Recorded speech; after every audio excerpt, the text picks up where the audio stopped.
धन धन सतगुरु तेरा ही आसरा, दर्शन देकर लड़के को ठीक किया।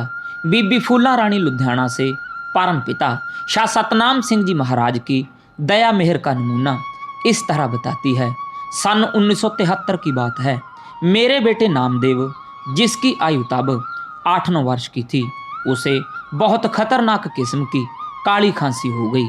हमने उसे बहुत से डॉक्टरों को दिखाया, परंतु कहीं से भी फायदा नहीं हुआ। आखिर सभी डॉक्टरों ने जवाब दे दिया कि अब इसका कोई इलाज नहीं है।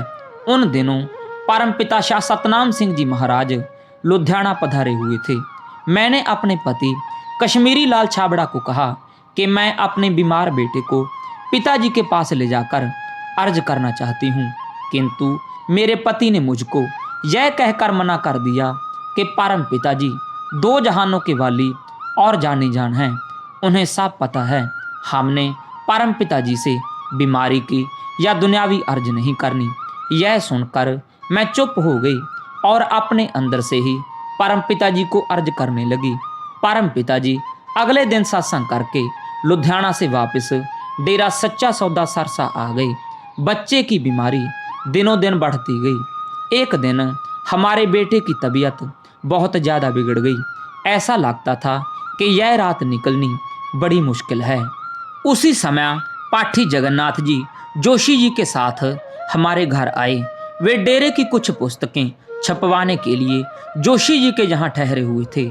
हमारे चेहरों को उदास देखकर पूछने लगे, भाई आपके घर ऐसी क्या बात है, आप सबके चेहरे उदास हैं। मेरे पति ने उत्तर दिया, कोई बात नहीं है, किंतु मेरे से चुप ना रहा गया। मैंने बताया, हमारे बेटे की तबीयत बहुत ही खराब है। पाठी साहब ने हमारे बच्चे के मुंह से कपड़ा हटाया तो वह उसकी हालत देखकर हैरान रह गई। उनके मुख से यह निकला, मालिक आज की रात ठीक ठाक रखेंगे, आप चिंता ना करें।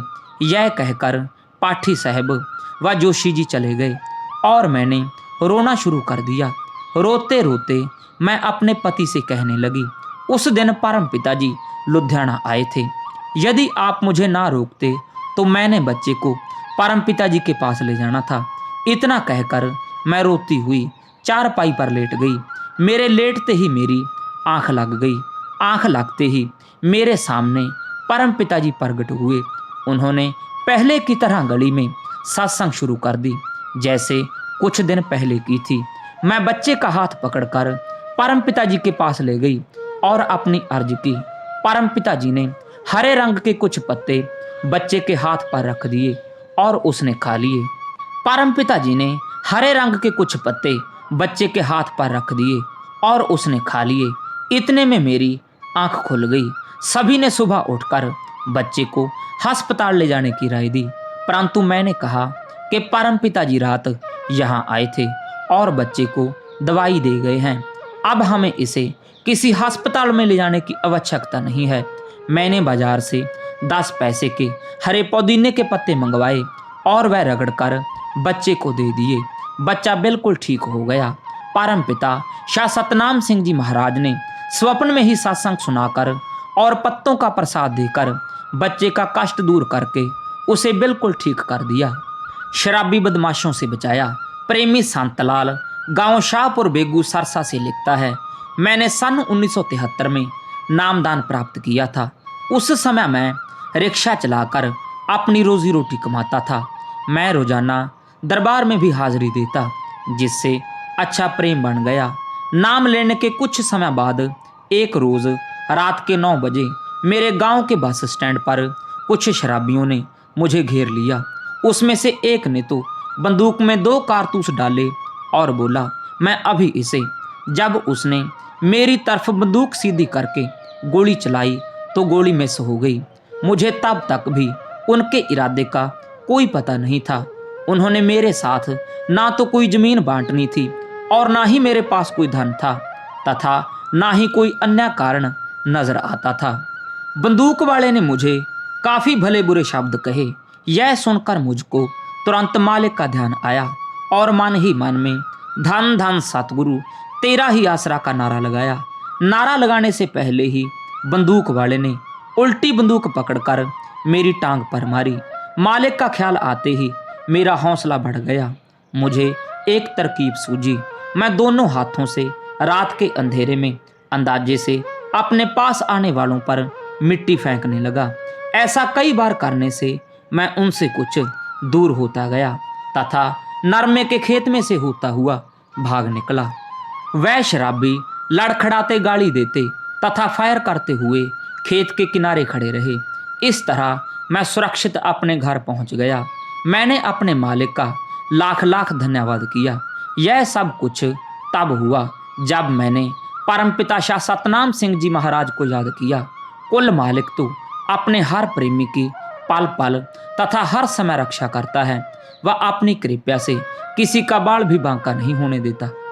105 डिग्री बुखार में भी सत्संग किया। पूज्य परमपिता जी ने यूपी की साध संगत की पुकार सुनकर अपनी रहमत की वर्षा अपने सत्संगों के द्वारा सन 1974 से करनी शुरू कर दी थी। गर्मी सर्दी तथा अपनी तकलीफ की परवाह ना करते हुए शहंशाह जी ने यूपी क्षेत्र के कई जिलों में दूर दूर के शहरों व गांवों में खूब सत्संग किए और लाखों जीवों को नाम दान प्रदान करके सचखंड का अधिकारी बनाया। परमपिता जी ने 20 मई 1975 को किशनपुर बराल का सत्संग मंजूर कर दिया। उसी सप्ताह में कई अन्य गांव जैसा कि खानपुर, कोलियां, बोहली, उमरी तथा बांध में सत्संग करते हुए शाम को परमपिता जी किशनपुर गांव में पहुंच गए।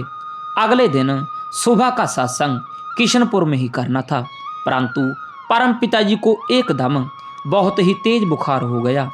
चेकअप करने पर पता चला कि बुखार पूरा 105 डिग्री था। सेवा समिति वाले सेवादारों तथा वहां के प्रबंधक प्रेमियों ने कुल मालिक परमपिता जी के चरणों में सत्संग कैंसिल करके पूर्ण विश्राम करने की प्रार्थना की। इस पर दयालु शहंशाह जी ने फरमाया, भाई हमने कौन सा बोलना है, पाठी ग्रंथ पढ़ देगा, हमने तो बस जाकर बैठना ही है। वह कुल मालिक का हुक्म था जिसे कोई टाल नहीं सकता था। सभी सेवादार प्रेमी सत्यावचन कहकर वापस चले गए। असल बात तो स्वयं शहंशाह जी ही जानते थे। यदि सत्संग का प्रोग्राम कैंसिल कर दिया जाता तो बेचारी इतनी अधिकारी रूहों का अकाज हो जाता, क्योंकि उनके उद्धार करने का निश्चित समय आ गया था। सतगुरु सच्चे पातशाह जी ने उन हजारों जीवों के परोपकार के लिए सत्संग का प्रोग्राम नहीं बदला और उसी तरह 105 डिग्री बुखार में ही जाकर स्टेज पर विराजमान हो गए। इतना ही नहीं बल्कि पूरे 2 घंटे तक इतना जबरदस्त सत्संग फरमाया कि प्रबंधक व सेवा समिति वाले प्रेमी हैरान रह गए। उन 2 घंटे के समय में हजारों जीवों ने कुल मालिक खुद खुदा के दर्शन किए और अपना भाग्य बनाया। सत्संग के उपरांत शहंशाह जी ने उस दिन वहां पर 713 जीवों को नाम दान भी प्रदान किया। जिन्हें शहंशाह जी ने नाम दान दिया वे तो 7 लोग सचखंड के अधिकारी बने ही हैं, परंतु जिन्होंने कुल मालिक के केवल सामने से या पीछे से दर्शन ही किए हैं वे भी नरकों में नहीं जाएंगे, अर्थात काल उन्हें भी नहीं ले जा सकता। स्वयं कुल मालिक परम पिताजी उनके जिम्मेवार हैं। इस प्रकार परम पिताजी ने अपने दुख तकलीफ सर्दी गर्मी अथवा और किसी भी बात की कभी परवाह नहीं की।